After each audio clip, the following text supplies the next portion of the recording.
अस्सलाम वालेकुम नाज़रीन, आइए दिखाते हैं आपको तीन खबरें एक साथ। सबसे पहली खबर हम आपको दिखाते हैं टप्पा चबूतरा से, जहां पर मोहम्मद बाबा ने नशे की हालत में मोहम्मद अखिल के ऊपर जानलेवा हमला किया। आइए नाज़रीन, वहीं पर दूसरी जाने वाली खबर हम आपको दिखाते हैं जो कि शमशाबाद से है। चिन्ना गोलकुंडा के कब्रिस्तान का दौरा किया। राजीनगर के कांटेस्ट एमएलए मिर्जा अहमद बेग ने बैरिस्टर असदुद्दीन अवैसी की हिदायत पर इन्होंने जाकर वहां का दौरा किया।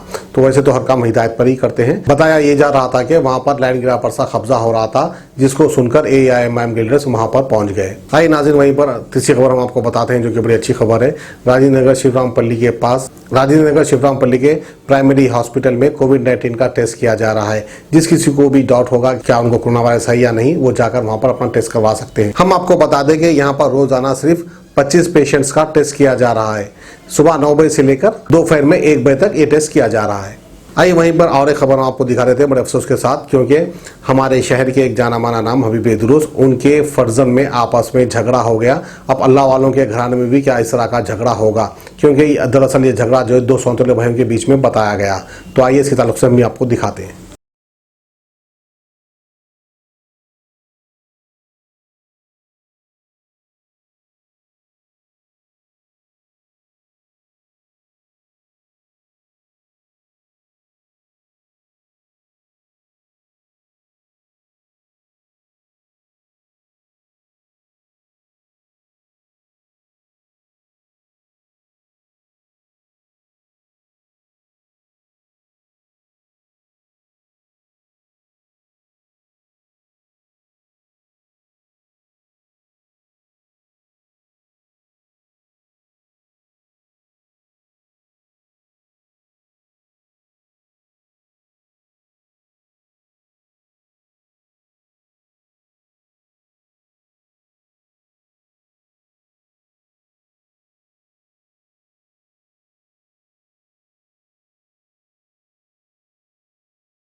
अस्सलामु अलैकुम वरहमतुल्लाहि वबरकातुहू। मेरा नाम हबीब सुहेल अलआइदरूस है। मैं इतवार के रोज़ बाद नमाज ज़ोहर अपने दादा की दरगाह ज़ियारत के लिए गया था, खित्ते सालिहीन नामपल्ली। दौरान ज़ियारत पीछे से हबीब मोहम्मद नामी एक शख्स जो है, जो साकिन फ़तेह दरवाज़ा के साकिन हैं, वो पीछे से दरगाह में आने के अब उनके साथ में 3 से 4 अफराद थे, जिनके नाम भी मैं पुलिस को लिखा चुका हूँ।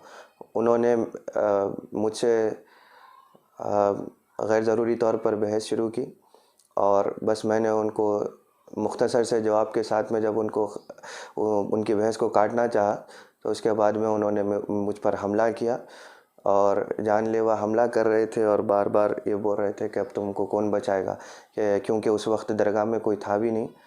और उन्होंने मौके का फ़ायदा उठाकर मुझ पर ज़ोरदार हमला किया, जिसकी CCTV फुटेज भी हम कंप्लेंट के साथ में पुलिस स्टेशन हबीब नगर में दे चुके हैं। मैं उस वक्त ज़ियारत के दौरान अकेला था। ये हमले की वजह क्या है? हमले की वजह वो ये है कि वो मुझे अपनी दादा की दरगाह और अपने ही दादा के घर में आने से रोकने की जो है ना कोशिश कर रहे थे, और वो चाह रहे हैं कि मैं जो है ना आना बंद कर दूं, जबकि उनके और मेरे दादा एक ही हैं और वो हमारे करने वाले आपके रिश्तेदार भी हैं। और उनको बेजा उनके जहन में चंद शुकूक और शुबहात है, जिसको उनके साथ वालों ने शायद फ़रोग़ दिया, जिसकी वजह से उनका शक इतना बढ़ गया कि वो दीवानगी की हद से जो है ना मुझ पर हमला करने लगे। और ये एक बार नहीं था, माजी में मेरे साथ में एक एक्सीडेंट भी करवाया गया था। उससे पहले जा बजा मुझे दूसरे मुकामात पर रोककर मुझे धमकियां भी दी जा रही थी। उससे पहले आप कंप्लेंट नहीं दी? तो मैं उनकी उस चीज़ों को, उनका बेजा गुस्सा और बेवकूफ़ी समझकर मैं खामोश होता गया। तो कंप्लेंट नहीं? जब कंप्लेंट नहीं दिया था मैं, लेकिन अब इस बार जब उन्होंने इस अंदाज से जो हमला किया तो मैं उसका रिस्पांस देना चाहता हूँ कि ये एक बार था तो खामोश हो गए, लेकिन ये बार बार हो रहा है। और वो धमकियाँ भी दिए थे और वो धमकियों को पूरी करने लगे। तो अब अगर मैं नहीं भागता अगर दरगाह से, तो मालूम नहीं था कि वो क्या कर देते। मैं सीधा फिर पुलिस स्टेशन गया, कंप्लेन लिखाया। उनके साथ हथियार हुए? मुमकिन है जब वो मेरे पीछे भाग कर आ रहे थे उनके हाथ में कुछ हथियार भी था, लेकिन मैं चूँकि अपनी जान बचाने की उसमें था, मैं जो है ना ज़्यादा कुछ मैं उस बारे में गौर नहीं कर सका। पुलिस स्टेशन में आप कब दिए कंप्लेंट? पुलिस स्टेशन में मैं उसी दिन कंप्लेंट कर चुका था, जिसका एफआईआर कॉपी मेरे को पहुंच गया। मैं हबीब नगर पीएस में मैंने कंप्लेंट लिखाई थी। कुछ कंप्लेंट पेपर है आपको? कंप्लेंट पेपर की पीडीएफ है मेरे पास। तो ये कंप्लेंट का एफआईआर कॉपी है और साथ में जो है सीसीटीवी फुटेज भी है जो हम अटैच कर चुके थे सबमिशन के दौरान। तो मैं ये समझता हूँ कि उनका हमला यहाँ पर रुकेगा नहीं, बल्कि मुमकिन है कि मुस्तक़बिल में वो मेरे ऊपर और भी जानलेवा हमला कर सकते हैं, या कोई और भी किस्म के, या वो ख़ुद करेंगे या किसी और से भी करवा सकते हैं। उनके साथ में और चंद अफराद हैं और उस दौरान नाम लेना चाहेंगे? जी, उनका नाम हबीब मोहम्मद है, मैं बता चुका था। उनके साथ वाले और कौन थे? उनके साथ में एक उनका मददगार जो हमेशा उनके पास काम करता है, हुसैन शरीफ नाम का, एक सलीम नाम का, और एक शख्स था नकाबपोश।